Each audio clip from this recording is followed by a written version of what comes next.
All right, so we're going to continue here looking at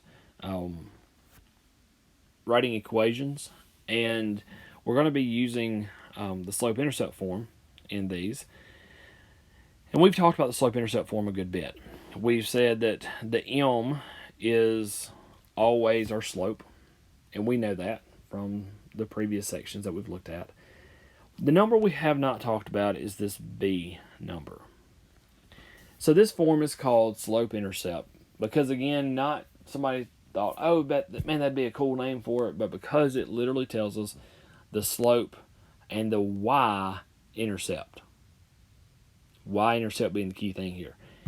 And so in this form, the m tells us the slope, the b tells us the y-intercept. Now notice here, that is an order pair. It is 0, comma, whatever that number is. And again, from some of the other things we've talked about already in this chapter, you should be able to make sense of that. We had said when we talked about intercepts, for example, that if you had a y-intercept, the x value had to be 0. And so that's where that comes from. And so when we graph, a lot of times, graphing a linear equation, we will use this equation because this allows us to take the slope and take that point, that y-intercept, and put it on a graph, use our slope to find another point, and it's very easy for us to graph. And so the key here when you take an equation and put it in slope-intercept form is that you're simply trying to get y by itself. That's it. That's all you're doing. You're trying to get y by itself.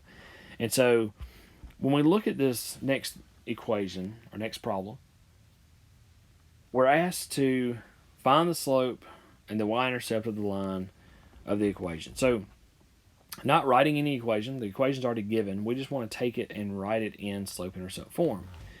And so to do that, we're just going to solve for y. And so we're going to subtract 3x. That way we move the 3x term to the other side. With 3x minus 3x is 0. It leaves us with negative 4y equals negative 3x plus 12. And you don't necessarily have to put the negative 3x in the front. I always do because in our slope-intercept form, it's y equals mx plus b with that constant number as the last number, the x term in the front. So I always will write it that way. It's not required you do that, but I think it is helpful. And then to continue to get y by itself, we're just simply going to divide by negative 4. And so when we do, we get y is equal to 3 over 4x. Again, it is positive because negative 3 divided by negative 4. And then that's equal to negative 3, not positive 3. There we go, negative 3.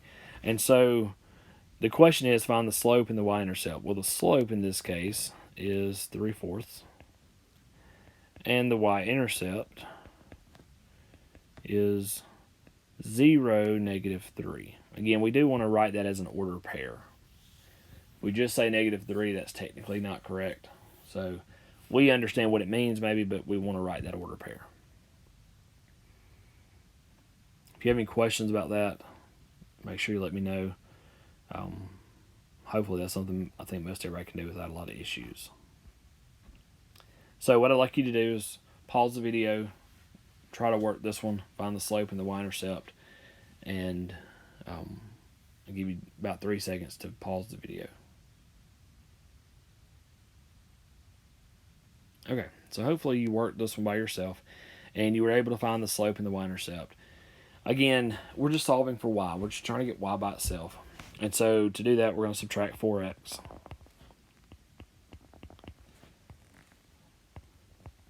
And so what happens is we have 5y.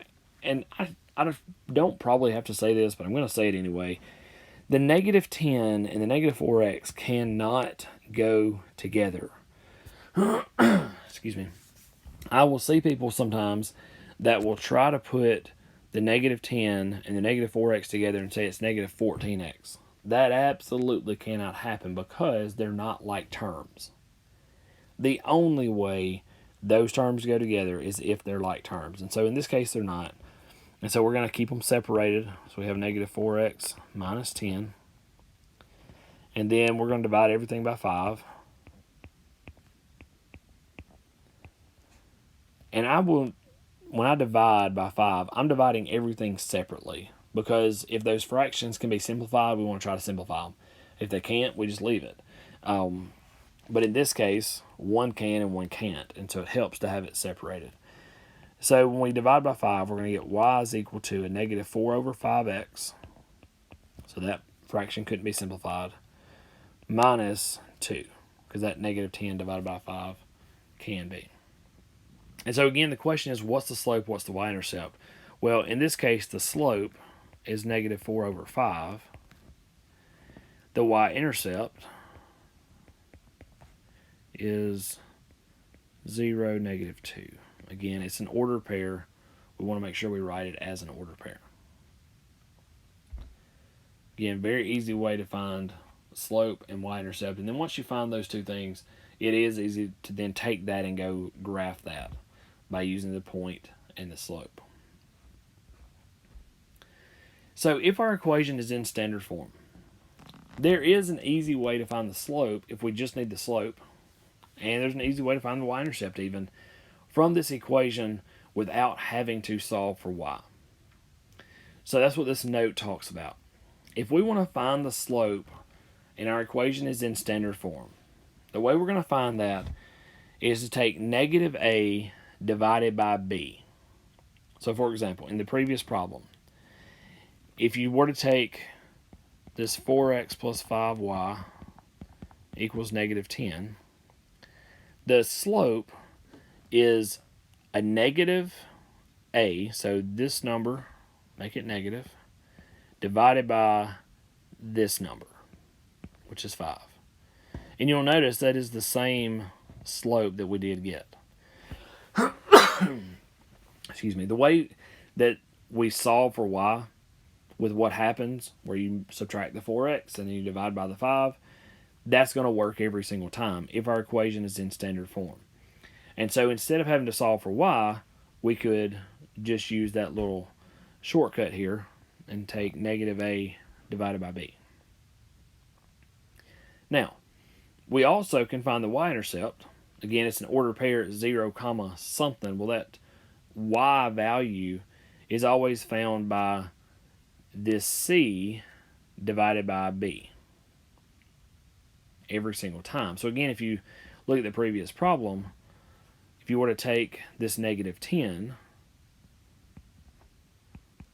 and divide it by b, which is in this case 5, you find negative 2, which is what we said our y-intercept was. So again, as an ordered pair, 0, negative 2. And so that's what we said there. And so these little shortcuts do allow us to keep from having to write this equation in the form y equals mx plus b every single time, because we notice patterns. We notice that, well, we do this every time and we're always subtracting this number and dividing by whatever to find the slope. Or we're taking that c value and dividing it by b every time. And so those two little shortcuts can definitely help you in trying to write this equation or find the slope